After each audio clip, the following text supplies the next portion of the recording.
Sveiki visiem! Šodien apskatīsim mākslīgā intelekta attēlu ģeneratorus, kas tie ir, kā tie strādā un kāpēc tie kļūst arvien populārāki.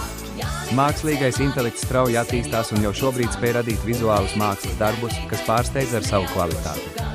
Ja tev patīk tehnoloģijas vai māksla, tad šis būs tieši tev. Kas ir mākslīgā intelekta attēlu ģeneratori? Tie ir rīki, kas ar neironu tīklu palīdzību spēj radīt attēlus no teksta apraksta vai arī pārveidot esošos attēlus. Piemēram, DALL, Midjourney un Stable Diffusion spēj ģenerēt iespaidīgas ilustrācijas, kas izskatās kā profesionālu mākslinieku darbi. Šie rīki ir pieejami dažādās platformās un tiek izmantoti gan profesionālām, gan izklaides vajadzībām.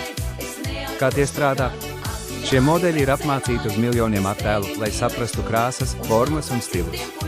Tu ievadi aprakstu, piemēram, futuristiska pilsēta saulrietā, un dažu sekundžu laikā izveido attēlu, kas atbilst šim aprakstam. Mākslīgais intelekts izmanto sarežģītus algoritmus, lai prognozētu un veidotu vizuālos elementus, kas ir loģiski un estētiski pievilcīgi. Attēli var būt realistiski vai stilizēti, atkarībā no izvēlētā modeļa un tā parametriem. Kāpēc tie ir populāri? AI attēlu ģeneratori palīdz māksliniekiem, dizaineriem un satura veidotājiem ātri radīt vizuālus materiālus, kas agrāk prasītu stundām ilgu darbu. Tie ir arī lielisks rīks radošām eksperimentācijām, ļaujot izmēģināt dažādus stilus un idejas bez lieliem resursu ieguldījumiem.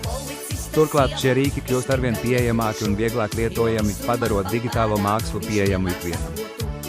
Kur AI attēlu ģeneratori tiek izmantoti? Šo tehnoloģiju jau aktīvi izmanto dažādās nozarēs.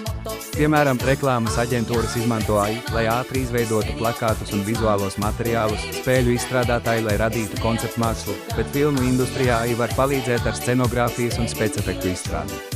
Arī sociālo tīklu lietotāji arvien biežāk izmanto AI ģenerētus attēlus kā profilbildes vai ilustrācijas saviem ierakstiem. Mākslīgā intelekta attēlu ģeneratori maina veidu, kā mēs radām vizuālo saturu.